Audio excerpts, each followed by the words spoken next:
The galaxy was vast and ancient, its stars older than the dreams of any species that dared to gaze upon them. Amongst this infinite expanse, humanity was but a whisper, a young species crawling out of its cradle, reaching for the stars with trembling hands. To the Stellar Union, a coalition of the most advanced civilizations in existence, humanity was little more than an afterthought. They called Earth a developing world, a polite term that masked their disdain. To them, humanity was primitive, insignificant, and unworthy of respect. At the Union's Grand Security Summit, where the fate of entire star systems was debated, Earth was not given a seat at the table. Instead, humans were relegated to the shadows, watching from the audience like obedient children. The summit hall was a marvel of alien engineering, a structure that seemed to defy the laws of physics. Its walls shimmered like liquid gold, rippling with a soft hum of energy. Delegates from dozens of species floated in their seats, their forms varied and strange, some encased in translucent shells, others exuding light, and a few so alien that their presence could only be felt as a pressure in the air. Humanity's representatives stood at the edges of this grand assembly, their uniforms crisp but their faces tight with frustration. They were ignored, their voices drowned by the laughter and whispers of beings who had long since stopped fearing anything new. It was during this summit that Earth was granted a brief moment to present its latest contribution to galactic security, a gesture of pity more than respect. 5 minutes. That was all they were given, a narrow window in a schedule dominated by the grand displays of the other species. The Thorak, towering creatures of living stone, showcased plasma weapons that could carve through entire moons. The elite, whose bodies were more fluid than solid, demonstrated their bio-coded war beasts, creatures bred to hunt and destroy with perfect precision. Each presentation was a spectacle, complete with holograms and immersive simulations that filled the chamber with awe. And then it was humanity's turn.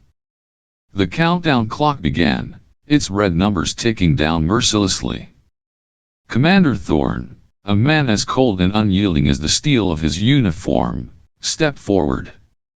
His face was a mask of calm, but his eyes burned with quiet defiance.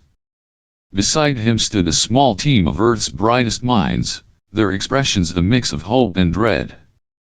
As the Aegis grid was unveiled, a wave of laughter rippled through the chamber. The sleek black satellite system, hidden behind Earth's moon, was dismissed as a relic of a bygone era. One alien delegate, a snake-thin creature with translucent skin, leaned forward and hissed, "Is this a weather balloon?" Another chuckled, "Have the humans finally discovered fusion? How quaint." The mockery was palpable, filling the air like a storm cloud.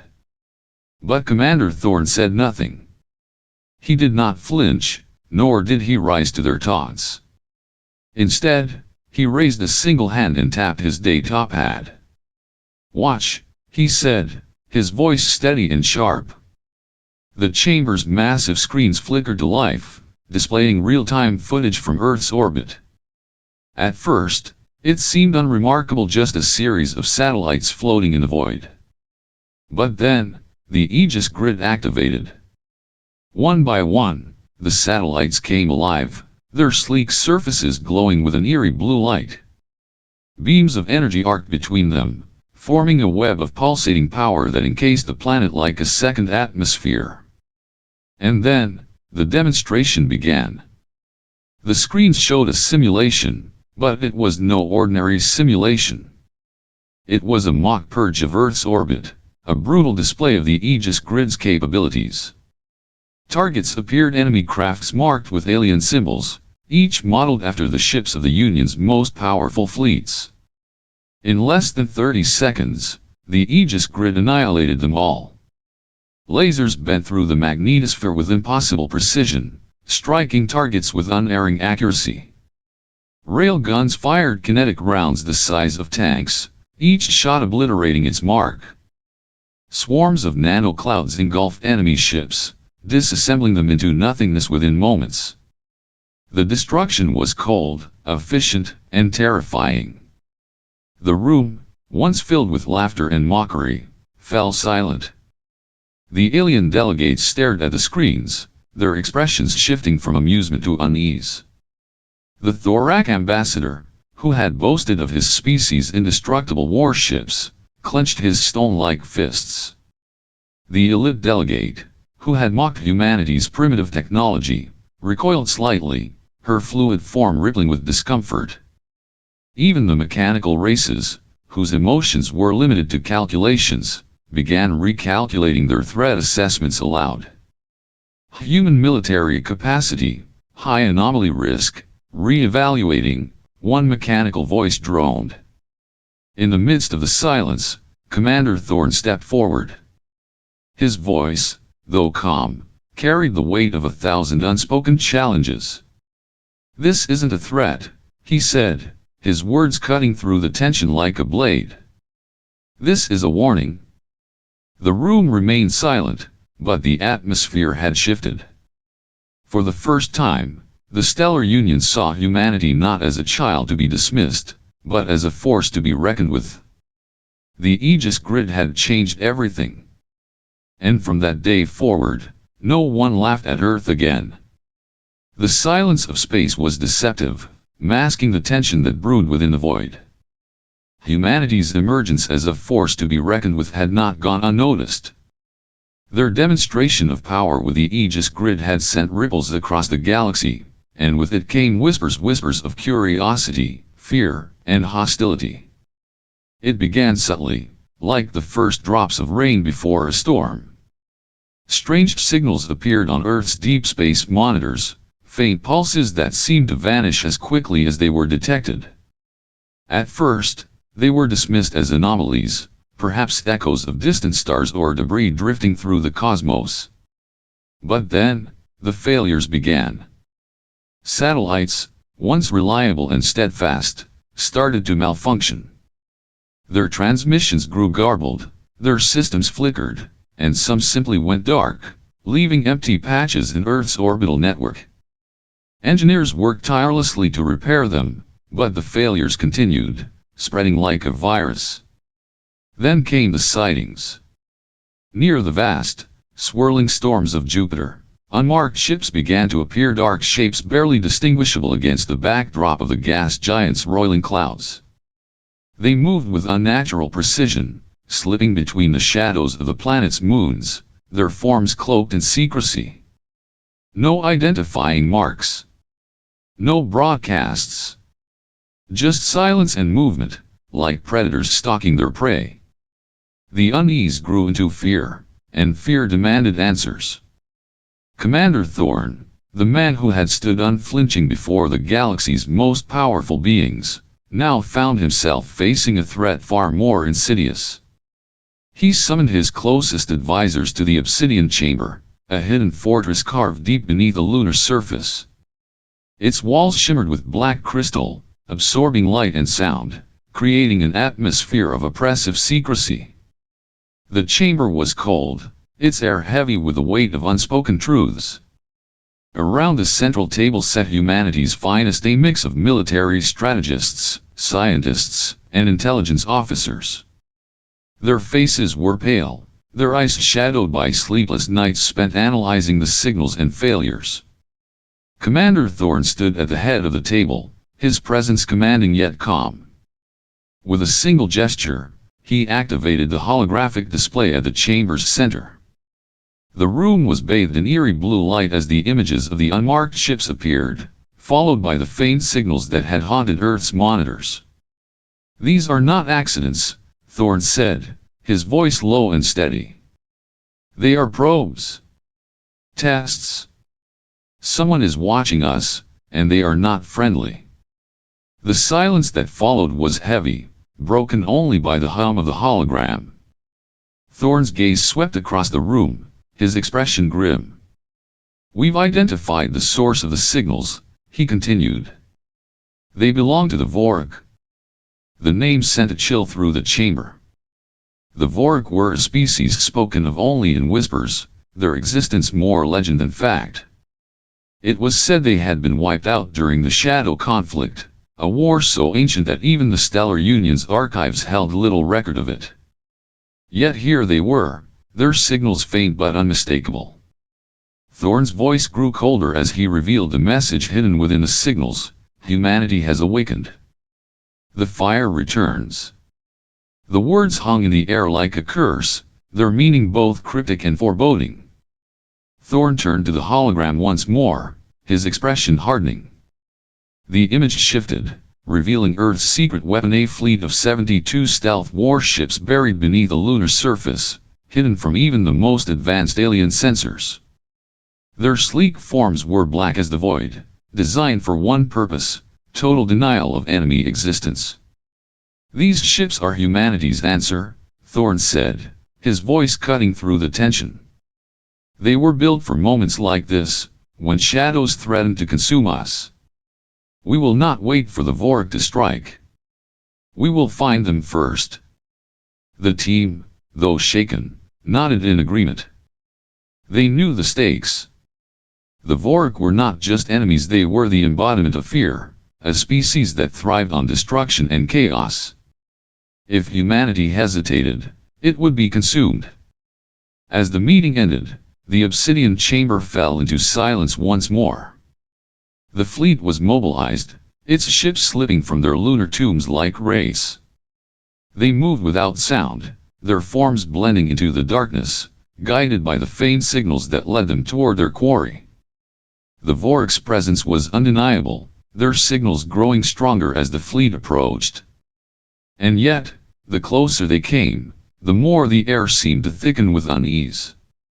The Vork were not simply returning, they were watching, waiting, and calculating. As the fleet reached the edge of the Vork's territory, the first signs of their existence appeared: derelict ships floating in perfect formation, their hulls marked with the Vork's claw and star symbol. They were hollowed out, dissected, and lifeless, yet they radiated an aura of menace. It was then that humanity understood the true nature of their enemy. The Vork were not just a species, they were a force, a fire that consumed all in its path. And now, that fire had turned its gaze upon Earth. The fleet pressed forward, their resolve unshaken despite the fear that gnawed at their hearts. They knew the Vork's message was not just a warning, it was a promise. Humanity has awakened. The fire returns. And in the depths of space, the Vork waited to see if humanity's fire could burn brighter than their own. The phantom fleet slipped through the void like whispers in the dark, unseen and unheard by all but the stars. Each ship was a ghost, its hull blending seamlessly into the blackness of space, its engines silent as death. Humanity had sent them to investigate the Vork's resurgence, to uncover the truth behind the chilling signals and the ominous promise: the fire returns. Aboard Phantom 22, the crew was tense, their faces etched with a quiet dread. The ship's interior was stark, its corridors lined with cold steel and dim lights that cast long shadows. The air was heavy, thick with the weight of unspoken fears. They were venturing into the unknown, chasing whispers of a species that should have been dead, yet lingered like a ghost in the galaxy's collective memory. The Vork's trail led them to a graveyard of ships, a haunting sight that stretched across the void.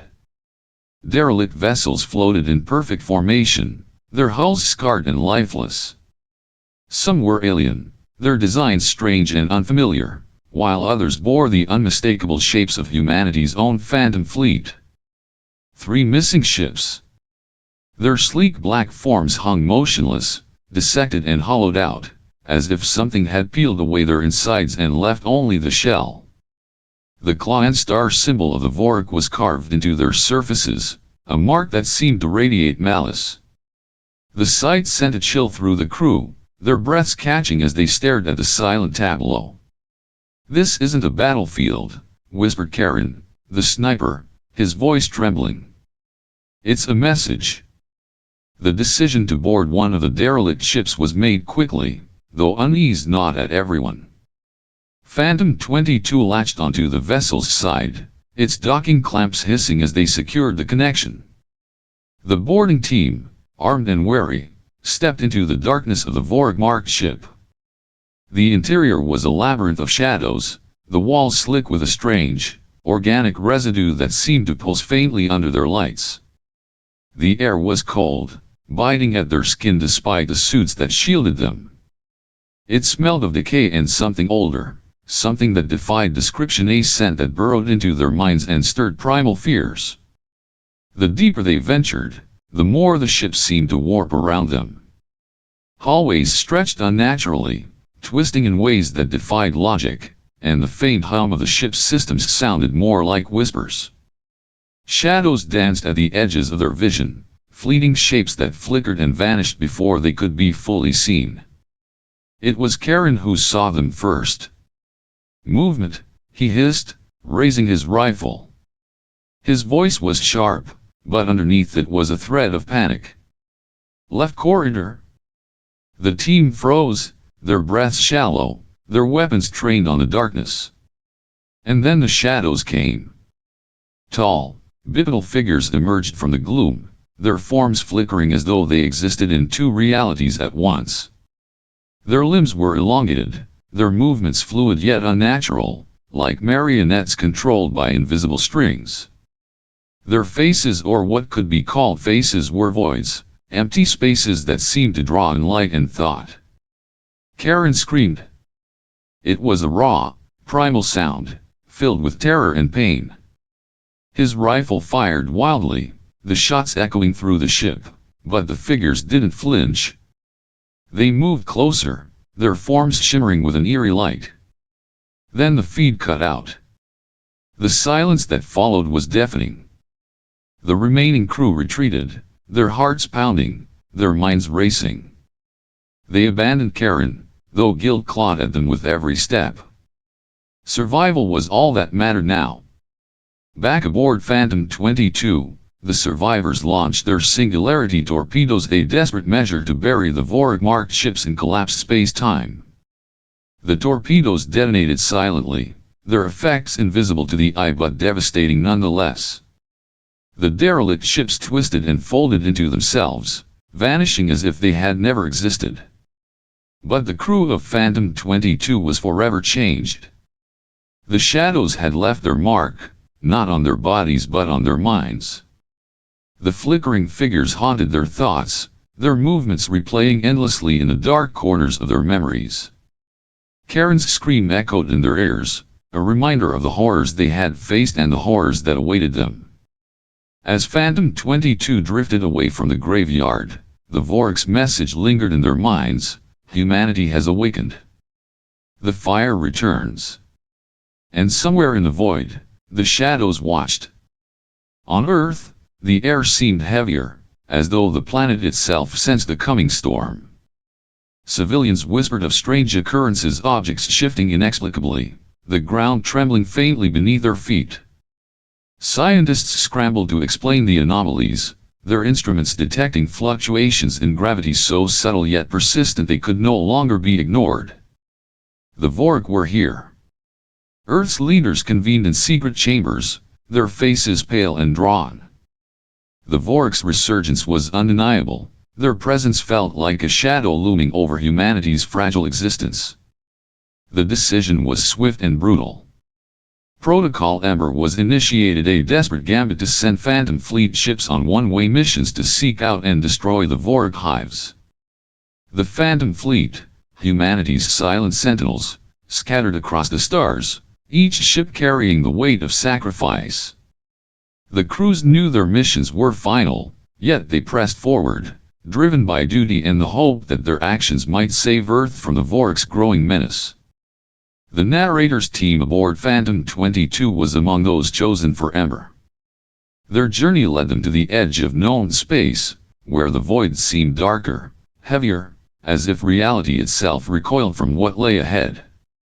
And then they found it. The Vorg hive core was unlike anything they had ever seen, a living city suspended in the emptiness of space, its structure alien and incomprehensible.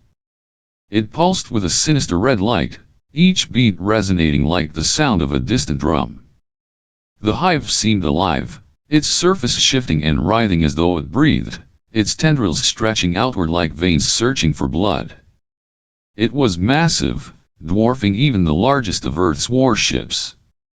Towers of organic material spiraled upward, their surfaces covered in glowing symbols that seemed to hum with power. The hive radiated an oppressive energy, a presence that pressed against the minds of the crew, filling them with unease. The narrator felt it most acutely, a sense of being watched, of being studied by something vast and unknowable. The hive was not just a structure, it was a consciousness, ancient and malevolent, its thoughts brushing against theirs like cold fingers. Earth's strongest weapon, the Eclipse payload, was deployed. It was humanity's ultimate creation, a device designed to collapse stars and erase entire civilizations. The crew watched as the payload streaked toward the hive, its light cutting through the darkness like a blade. And then, the impossible happened. The hive absorbed the weapon. The red light of the hive flared brighter, its pulsations growing faster and more intense. The Eclipse payload, a force meant to annihilate, was consumed, its energy twisted and transformed. The hive began to glow with an eerie brilliance, its symbols burning brighter, its tendrils expanding outward as though feeding on the stolen power. The Vork were not just surviving, they were evolving. The crew watched in horror as the hive's power amplified, its presence growing more oppressive, more overwhelming. The narrator felt the weight of it pressing against their mind, a suffocating force that filled them with despair. The Vork were not merely enemies, they were a force of nature, an unstoppable tide that adapted and grew stronger with every attempt to destroy them. Desperation gripped the crew as they realized the truth. Humanity's greatest weapon had become the Vorks. The hive was not just a city, it was a crucible, a place where power was transformed, where the Vorks' evolution accelerated. The narrator's thoughts raced, their mind filled with images of Earth, of the billions of lives that would be extinguished if the Vork were not stopped. But how could they fight an enemy that turned their strength against them? How could they destroy something that fed on destruction itself? As Phantom 22 retreated, the hive's pulsations echoed in their minds, a reminder of the Vork's chilling message: humanity has awakened. The fire returns. But now, the fire was no longer humanity's. It belonged to the Vork, and it burned brighter than ever. The Vork defectors sat in the dim light of the briefing chamber, their presence both alien and unsettling.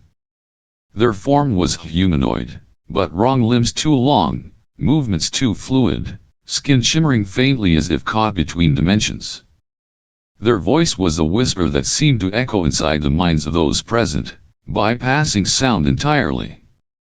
They do not conquer with armies, the defector began, their tone laced with something that might have been regret or perhaps disdain.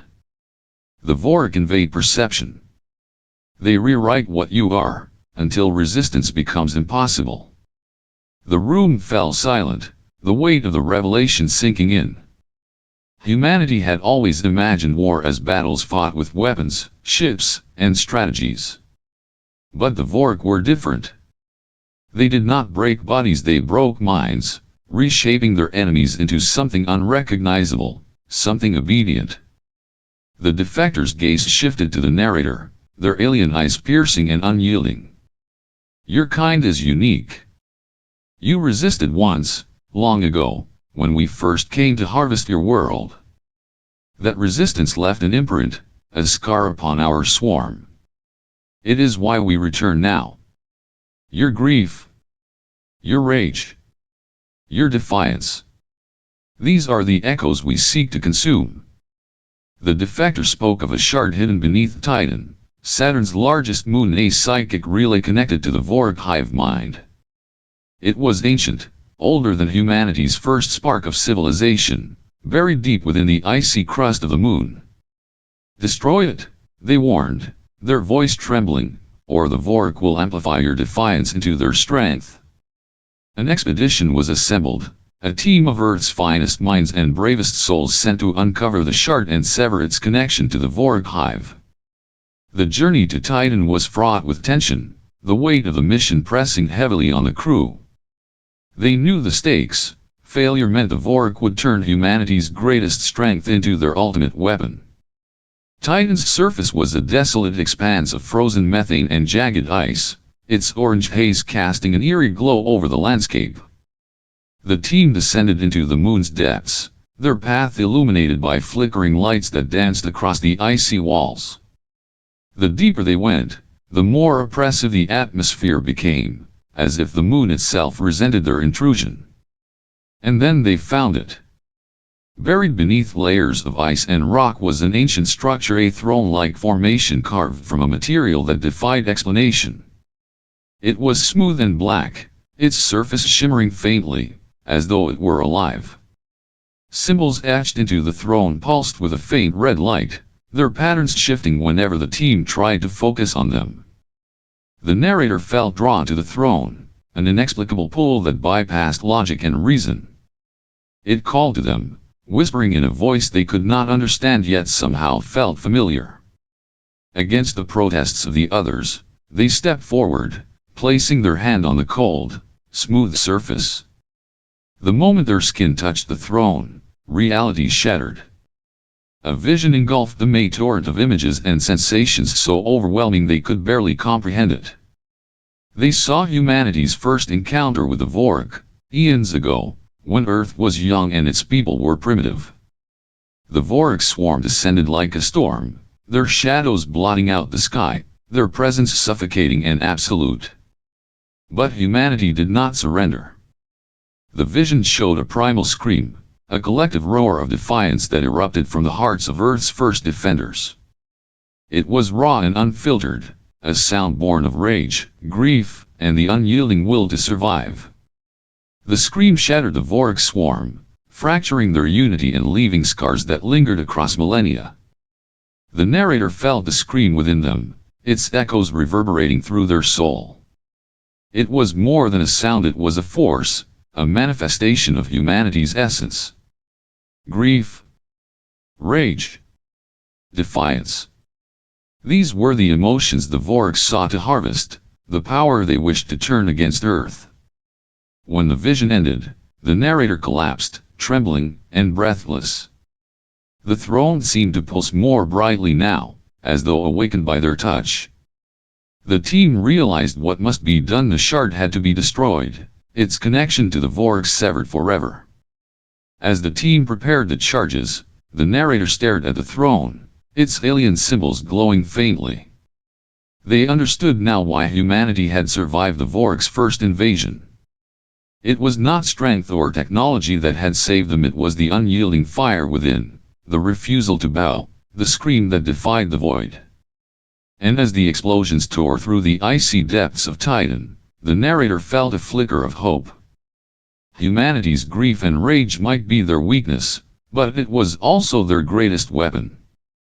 The Vork could invade perception, rewrite identities, and consume emotions, but they could never extinguish the fire.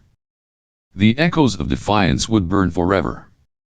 The throne pulsed beneath the narrator's hand, its surface cold yet alive, vibrating with an energy that seemed to seep into their very bones.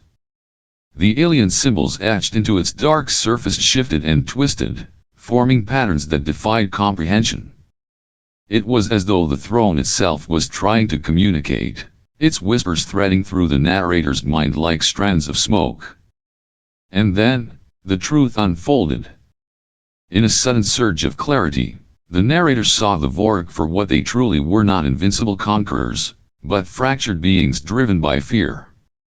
Their strength lay in mimicry and corruption, their ability to twist and reshape what they consumed. But there was one thing they could not replicate, one force they could never truly understand: human grief. The throne revealed flashes of humanity's pain, raw, unfiltered, and unrelenting.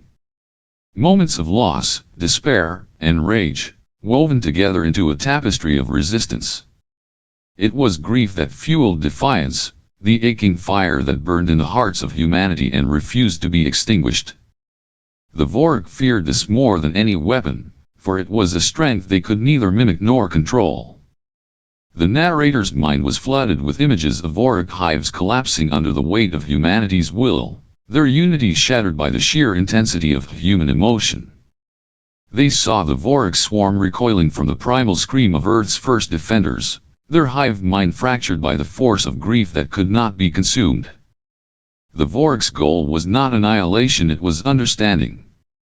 They sought to grasp the essence of human strength, to control the grief and rage that made humanity unyielding. But the throne revealed their failure. Grief was not something that could be tamed or replicated. It was chaotic, unpredictable, and deeply personal, a force that defied logic and reason, born from the very core of human existence. As the narrator stood before the throne, they felt its energy shift. The grief it had absorbed began to overwhelm it, the raw intensity of human emotion too much for the alien structure to contain. Cracks spread across its surface, the glowing symbols flickering and dimming as the throne began to collapse. The team shouted for the narrator to retreat, their voices urgent and filled with fear. The throne's collapse was not just physical, it was psychic, its destruction sending shockwaves through the Vorik hive beneath Titan. The ground trembled, the air thick with an oppressive energy that seemed to press against their minds.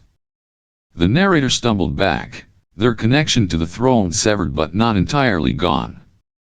They could still feel its echo, a faint thread linking them to the Vorik hive mind. It was not invasive, but it was there, a presence that lingered at the edge of their thoughts like a shadow. As the team escaped the collapsing depths of Titan, the hive was destroyed in a cataclysmic eruption of energy. The Vorik's psychic relay was severed, their connection to Titan shattered. But the narrator knew the battle was far from over. They carried the echo of the throne within them, a psychic scar that changed them forever. It was not a curse, but a reminder of humanity's strength. The Vorik could mimic and corrupt, but they could never truly understand the grief that drove resistance, the pain that forged defiance. As the team emerged onto Titan's frozen surface, the narrator looked up at the stars, their minds still buzzing with the remnants of the throne's whispers. They felt the weight of the truth: the Vorik feared humanity not for its weapons, but for its will. And in that moment, the narrator understood. Humanity's strength was not in its technology or its armies. It was in its grief, its rage, its unyielding fire. The Vorik could invade minds and rewrite identities, but they could never extinguish the essence of what made humanity whole. The echo within the narrator was a reminder of this truth, a connection to the Vorik that would never fade. But it was also a source of hope, a spark that burned brighter than any weapon.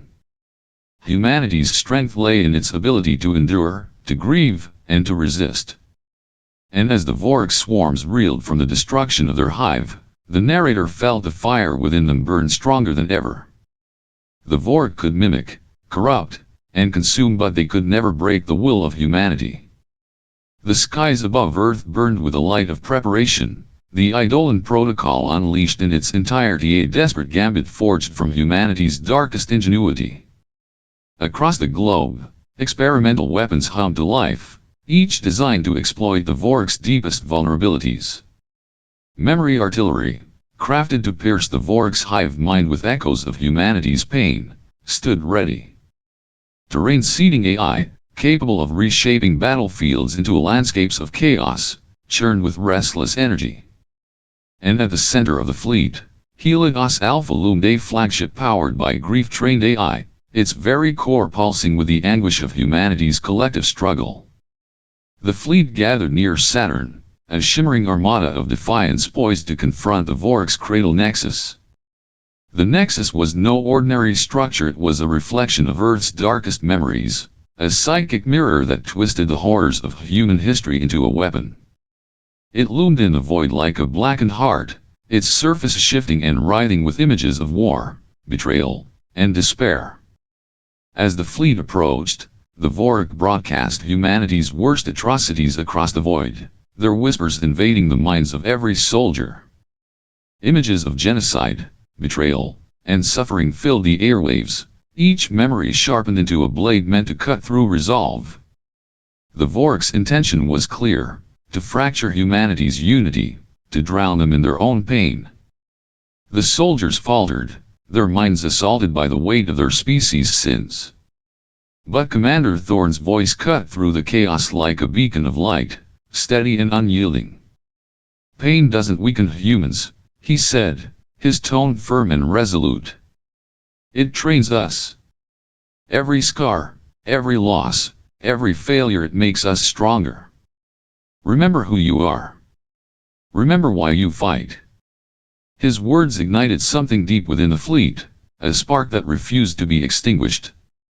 The soldiers steadied themselves, their resolve reforged by the truth of their commander's words. Pain was not their enemy, it was their teacher, their strength. The battle began. Memory artillery fired bursts of raw emotion into the Vork swarm, each explosion filled with echoes of humanity's grief and rage. The terrain-seeding AI reshaped the void itself, turning the battlefield into a chaotic labyrinth that disrupted the Vork's unity. Helios Alpha led the charge, its grief-trained AI channeling the anguish of Earth's defenders into devastating attacks that shattered Vork formations. The Vork fought back with all the ferocity of a cornered predator. Their hive mind surged, waves of psychic energy crashing against the fleet like a tidal wave.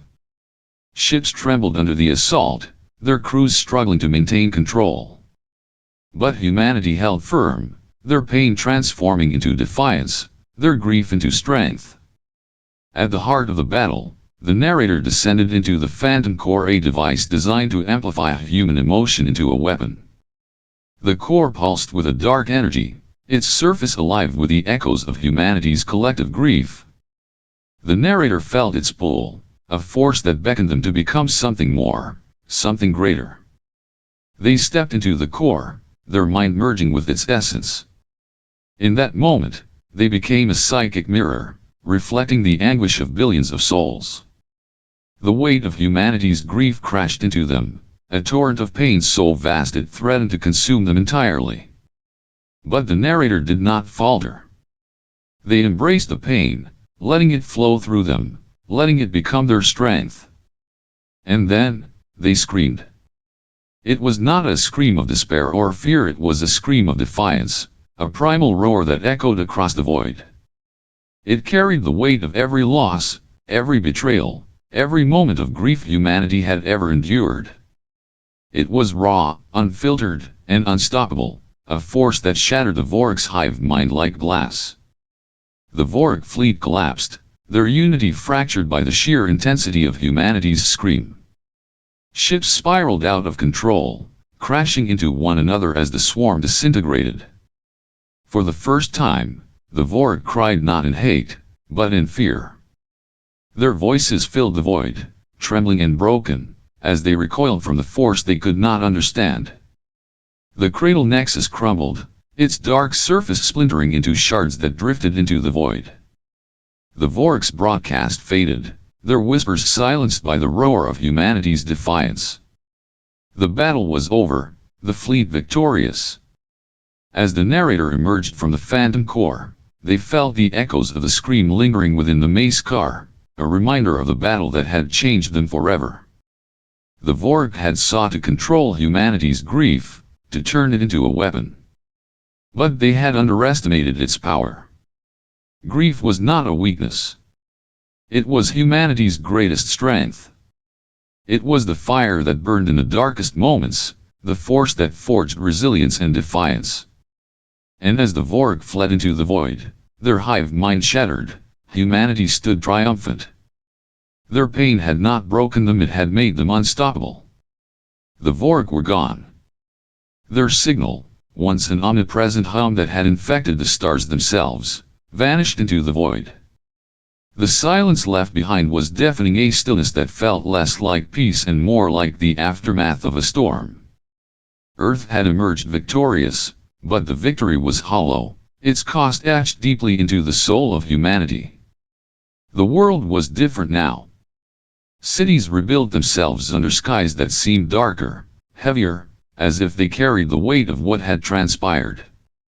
Peace was fragile, held together not by hope but by fear. Nations spoke in whispers, their treaties brittle and trembling.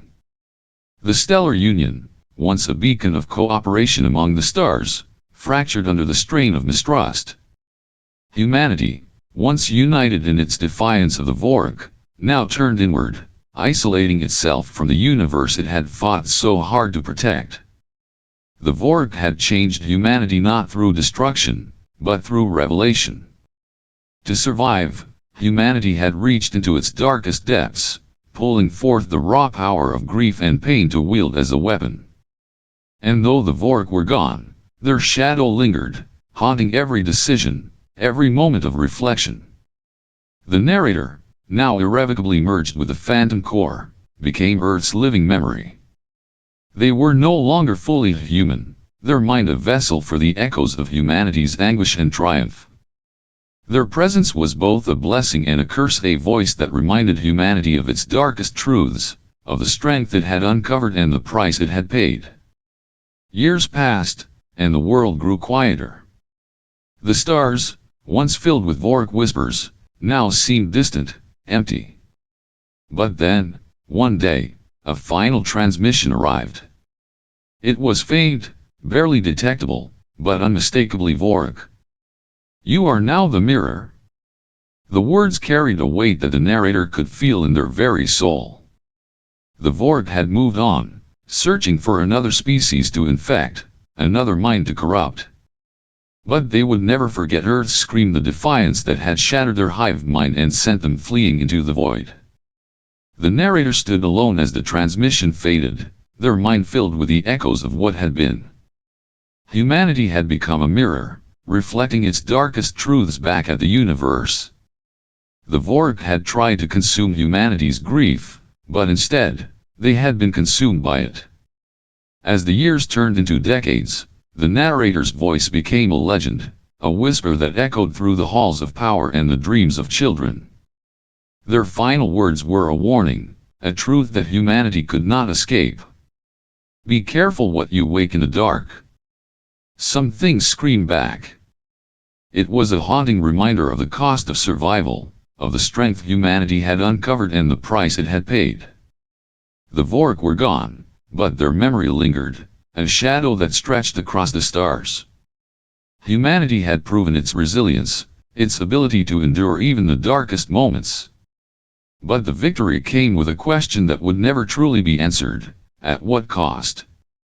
The narrator's voice faded into the silence of the void, leaving behind a world forever changed.